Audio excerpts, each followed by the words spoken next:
The Arizona Strip consists of the northwest portion of the state of Arizona, which is cut off from easy access to the rest of the state because of the Grand Canyon. The northern rim of the Grand Canyon is located here, and one of the reasons it is less frequently visited is due to being cut off from the rest of the state. For many, to get to the strip from locations south, you'll likely make a crossing near Lee's Ferry, Arizona, at the Colorado River, where there's a bridge you can drive to get across. This is where our story begins, here at the historic Navajo Bridge. From this point, we're going to explore the strip and show you some of its best treasures. There's something here for everyone. The river rat, the hiker, even the history buff. And if that isn't good enough, we'll even toss in a hike to an old uranium mine. And we're willing to bet that for most, you'll see a couple things you never even knew about along the way. So if that sounds good, I'd love to be your guide on a tour of the Arizona Strip.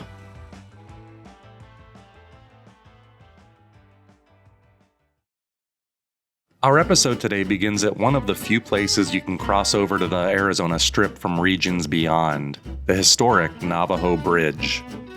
It's actually the site of two bridges, a modern one, opened in 1995, that we've driven over more times than we can count, as well as a historic one, which you can walk out on. This is our entryway into the Arizona Strip, and boy do the views here make a grand first impression. The original bridge opened in 1929 to tremendous fanfare. You see, until that point, the only place you could cross over was at historic Lee's Ferry up the river, but in the age of the automobile, the prospect of crossing this way was becoming too dangerous. In fact, in June of 1928, the ferry actually sank, killing 3. Because the bridge project was underway, it was decided that the ferry should not be rebuilt, and for a period of several months, travelers would have to drive 800 miles to cross the river. So the importance of the bridge should not be understated. The original bridge served its purpose well for 66 years, but as you would notice if you walked out onto the original bridge, it's very narrow for modern purposes as well as unsafe, which is why they built the new bridge. The original remains as a pedestrian bridge, and from atop it, you can peer down into Marble Canyon about 467 feet to the bottom. I think I have problems because I have a very active imagination, if you haven't guessed that by now, and I'll have a realization like, hey, you're standing on a 100-year-old bridge with nothing below you but hundreds of feet to fall to your death. The views around here are some of the best Arizona has to offer. It's also pretty well known that condors hang out under the bridge, something we've seen a few times we've been. Most importantly, once you cross, you're in. Welcome to the Arizona Strip. Since we are right downstream from it, it makes sense that our next stop is Lee's Ferry.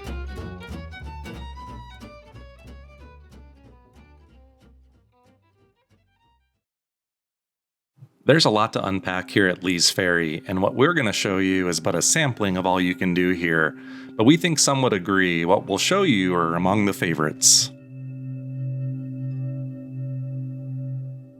As we mentioned in our opening about the Navajo Bridge, Lee's Ferry is a spot along the Colorado River where it's possible to cross the river, as well as ascend up the canyon to get out. This crossing was significant to natives in the area long before European settlers arrived. Eventually, Brigham Young's Mormons operated the ferry throughout much of the history of the Old West. Most probably know this location today as the launching off point for river rafting excursions into the Grand Canyon.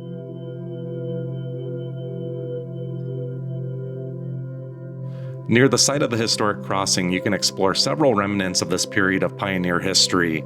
There's the remains of an old Mormon fort, which only ever served as a show of force before serving other purposes over the years, as well as other structures from different eras of American history.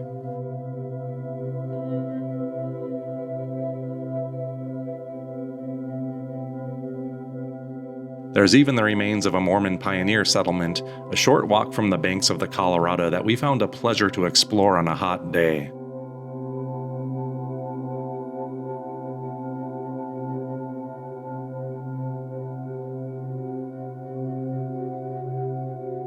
For many, the history of this area is very rich, but the main draw are the cool waters of the Colorado with its many boating, fishing, and swimming opportunities. For us, the best activity you can do here is to take a float trip starting upstream at the site of Glen Canyon Dam, all the way down through the canyon back to Lee's Ferry. Don't worry, you don't have to paddle all that way upstream, and you don't even need your own equipment if you don't have it.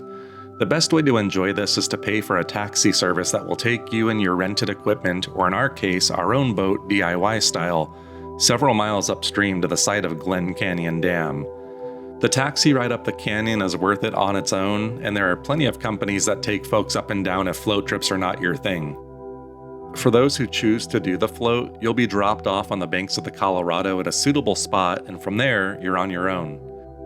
You'll float miles downstream, which is typically a slow, relaxing, and gentle float. There are no rapids to contend with here. Your main enemy will be the sun, as you'll be exposed most of the time. Lucky for you, if it's a warm time of the year, you can pull over at many places and jump in for a brisk swim to cool off. Along the way, you'll pass through the famous Horseshoe Bend, and if you look carefully, you can even make out all the tourists viewing the bend from high above. There's also fascinating petroglyphs made by the hands of prehistoric cultures along the banks of the Colorado. This trip took about a half a day and was one of the best things I've ever done, except for that nasty sunburn I ended up getting on my legs, a mistake I will never repeat so long as I live. Now, if water just isn't your thing, no need to worry because this area is rich in world-class hiking too. Our favorite hike in this area is Cathedral Wash, located a couple miles downstream of Lee's Ferry. This hike is what those out west refer to as a narrows or a slot canyon. It's a drainage wash that empties out into the Colorado, and over the millennia, erosive forces have created one of the most beautiful and strange locations I've ever hiked. As far as hiking goes, we didn't find this one too physically demanding. The biggest challenge here is locating the best way through in a couple spots, but not to worry, it'll be obvious when you can't move forward should you get deceived by a faux path, and it's not too hard to figure it out. Best part is, no special equipment or canyoneering skills are needed, just some common sense and patience. The best parts are relatively short, but some of the best you'll ever see in our opinion. The treat at the end is the Colorado River, where on a hot day those cold waters can cool you off whilst you prep for the hike back out the way you came. I brought this cherry Coke. It's still cold. I got it down here cool, I should say. And I'm gonna put my feet into the Colorado River and enjoy this cool beverage. I wanna say icy cold, but it's not, it's cool. Woohoo! But this river is icy cold. Oh my God, that is cold. Oh, that is freezing. Woohoo! That's cold. Like we already said, this is just a sampling of all you can do here, so be sure to explore. As for us, we need to start heading west, deeper into the strip.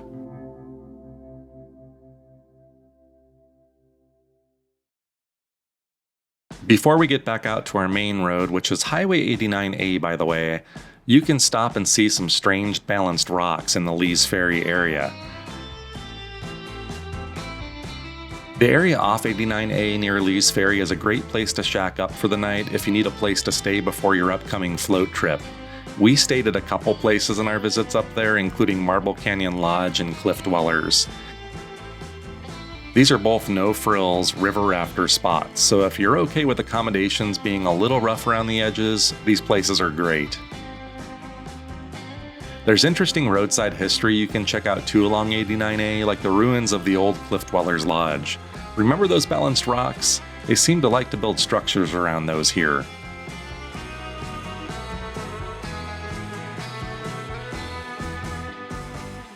This section of 89A might be your first visit to the Vermilion Cliffs.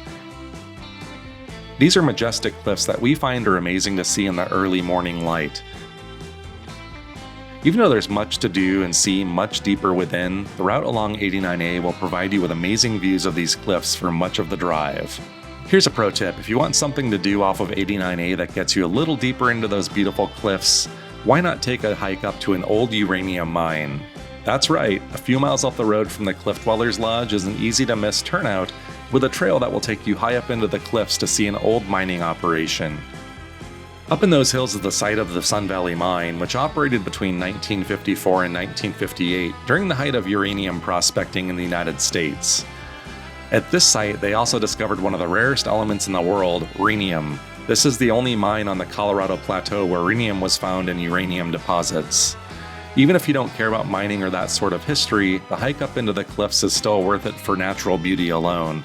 But if you like history, you'll get the bonus. We found some cool stuff up there, and as always, it's fun to poke our heads into mines for a quick look.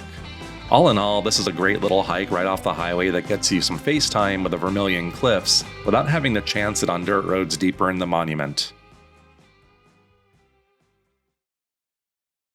To round out our tour of the Strip, we continue west on 89A, which eventually takes us north out of the Strip and into Utah. The ride itself is scenic and amazing and follows the routes that not only Mormon pioneers once traveled, but the Spanish before them. You can even visit a site a Spanish expedition camped at while passing through at the roadside Dominguez-Escalante Expedition Monument. Views along this route look like a page out of our high school history books. The chapter on pioneers driving massive herds of cattle west and consuming everything in their path, paying little mind to the natives who lived on these lands for generations. Our final stop before we venture north into Utah and out of the Strip is a historic site where that very story of manifest destiny played out in classic form. Pipe Springs National Monument is located inside the Arizona Strip, just miles from the border with Utah. This is the location of a Mormon fort that was built here in the 1800s in order to protect a valuable resource they needed for their cattle: water. There's a spring on these grounds that has been a life source for the native Paiutes for centuries. The Mormons built their fort quite literally on top of the spring and held their ground, making a good living farming and ranching in these remote lands. There was conflict, of course, but nothing major ever played out here, and the fort remained a show of force. Over the years, the fort served as a refuge for Mormons who continued to practice polygamy after the Mormon Church banned the practice in the late 1800s. Today, it's a great place to see an example of the American period of manifest destiny, and it also serves as a fitting end to our tour of the Arizona Strip. As we've stated before, this is just a launching off point for things you can do in the Arizona Strip. We hope to come back again in the future and explore more of the area's wonders. Each of the topics today have a more detailed video you can watch if you have questions or just want to dive deeper into a given topic. Check out our extensive Cactus Atlas back catalog for more videos like this. If you found this video helpful or entertaining, please subscribe for more as we release videos weekly. Be sure to tell your friends about us and stay safe out there, and we'll see you on the next video.